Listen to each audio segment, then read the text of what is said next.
สบายดีทำผสมเนาะเปิดภาพบรรยากาศในยามเช้าพี่น้องอยู่ที่บ้านของเอื้อยลำใหม่เนาะและบ้านหรือว่าบ้านยายสายเฮาพี่น้องเนาะโอ้นกเต็มเลยพี่น้องเนาะ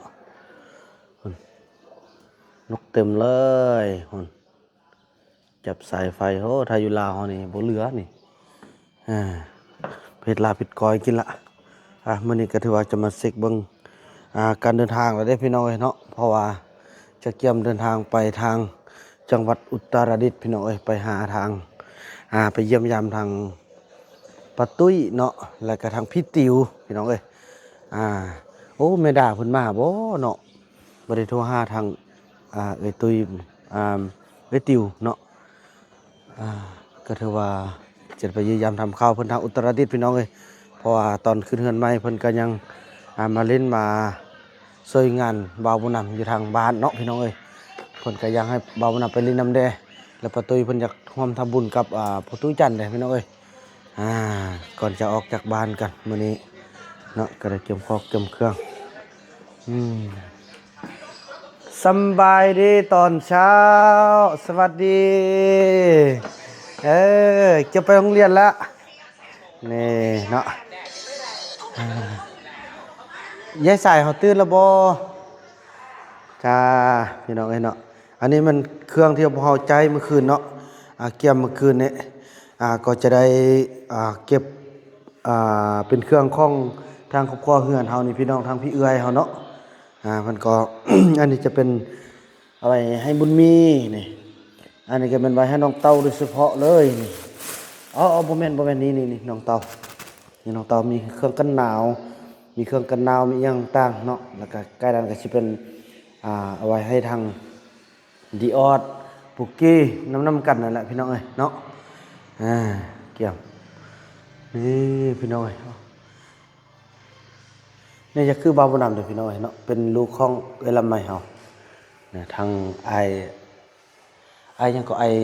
อรัดบ่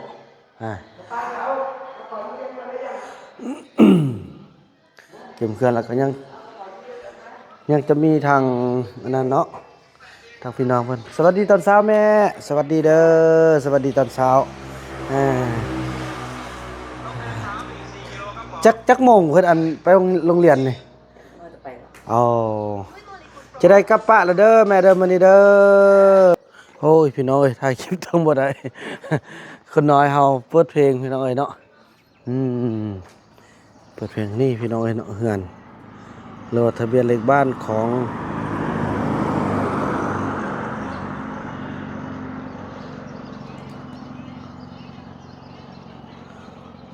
เลขที่9หมู่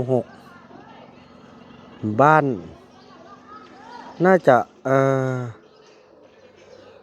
มีเนาะเป็นหนังสือไทยแท้ๆเลยพี่น้องน่าจะหนังสือออกเนาะบ้านน่าจะเป็นบ้านยายสายบ่ประมาณนี้แหละพี่น้องเนาะนี่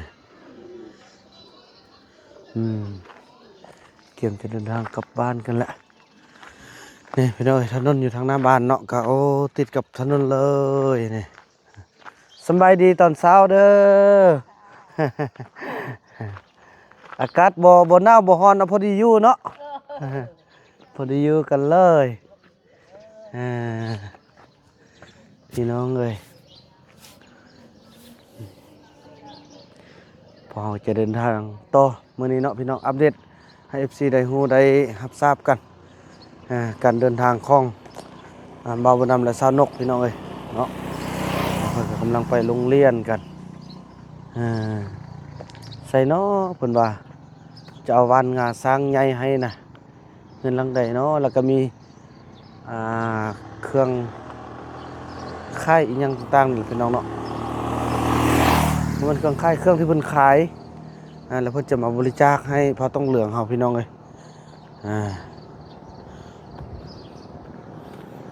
อันนี้ก็งามเลยพี่น้องเนาะนี่กล่องนี้ก็งามเลยบ้านนั้นเป็นคนมักสะสมพี่น้องครั้งแรกก็มีการสะสมเนาะอาจจะมีการสะสมดอกไม้การสะสมอย่างหลายๆอย่างโดยเฉพาะคือดอกไม้นี่แหละบ้านนั้นสะสม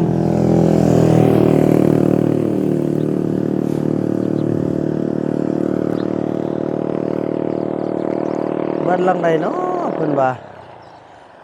ให้บ่าวมานำเมื่อวานนี่แม่นพี่นี่เพิ่นนี่บ่ปาดเด้อพี่น้องเนาะสะอาดสะอ้างสวยงามเฮ้อบ่มีขี้ฝุ่นเลยยายหลังใดเนาะเมื่อวานเพิ่นว่าสิเอ้าคือต้นมะแคนโอ้บ่แม่นเนาะ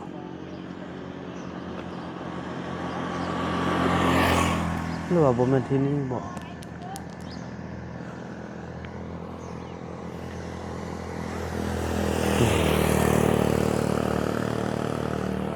อืมงามดี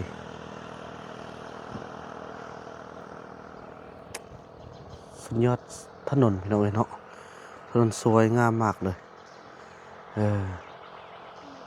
ไปข้ามไปฝั่งนี้เนาะครับบ่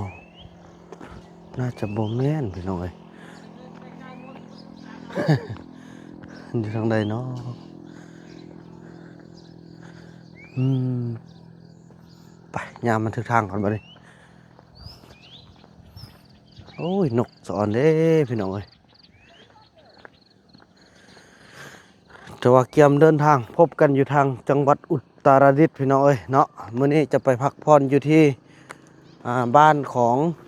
อ่าติวเนาะหรือว่าบ้านของป้าตุ้ยพี่น้องเอ้ยเนาะโอ้ยบ่ได้เอายาสมุนไพรมาซ้ำพี่น้องเอ้ย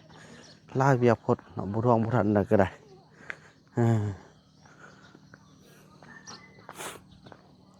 จะได้เก็บเดินทางกลับบ้านกันมื้อนี้กลับไปเรื่อยๆบ่แม่นว่ากลับบ้านเถอะกลับไปหาทางติวแล้วก็ทางป้าตุ้ยคืนนึงแล้วคืนต่อมาก็สิแม่นเดินทางขึ้นทางพุ่นแหละไปหาพ่อโทนคนคุณเข้าเนาะจะพาสาวนกไปยามเพิ่นยามพ่อโทนแล้วก็แม่เอกเนาะแล้วก็รับเครื่องบริจาคช่วยเหลือเพราะว่าหลังจากที่เบานำกลับไปนี้บ่เข้าใจว่าเป็นหยังอยู่ฟันเห็นอันบุญหลอดกับนางติ๊กซ่องเทื่อละเมื่อวานก็ฟันเห็นว่านางติ๊กเจียบุญหลอดย่างกายเบาบุญนำพี่น้องกายแบบบุปากนะเราเบิ่งบุญหลอดก่อนแดงหัวก็ร้อนหมดหั่นนะพี่น้องเอ้ยฟันแล้วบัดนี้ซ่องคืนแล้วมื้อคืนนี่ก็ฟันเห็นอีกแหละโอ้ยเป็นจังไดน้อวะแต่ยังก็อย่าเบาบุญนำได้เครื่องบริจาคได้เครื่องช่วยเหลือจากพี่น้องฝั่งไทยแล้วเบาบุญนำคิดว่าเนาะถ้าบ่มีการเปลี่ยนแปลงอาจจะได้ขึ้นไปทางภาคเหนือชนบทเนาะจะได้ไปช่วยเหลือทางชนบทพี่น้องเอ้ยเบาบุญนำคิดว่าจะไปให้ได้เนาะพอปีนี้เบานะตั้งใจถือว่าจังซั่นแล้วพี่น้องเนาะแม่งเนาะนี่เพิ่นว่าไปมอบบ่ได้พี่น้อยเพราะว่าล้านๆเพิ่นฟังเพลงเนาะเพิ่นเล่น YouTube พี่น้อยคลิปนี้เบานะขออนุญาตจบคลิปกันสำนี้ก่อนเด้อแล้วก็ว่ากันใหม่ในคลิปต่อไปเนาะแก้มเดินทางพบกันต่อไปทางจังหวัดอุตรดิตถ์เนาะคลิปนี้ ขออภัยพี่น้อย คลิปนี้เบานะขออนุญาตกล่าวคำว่าสบายดี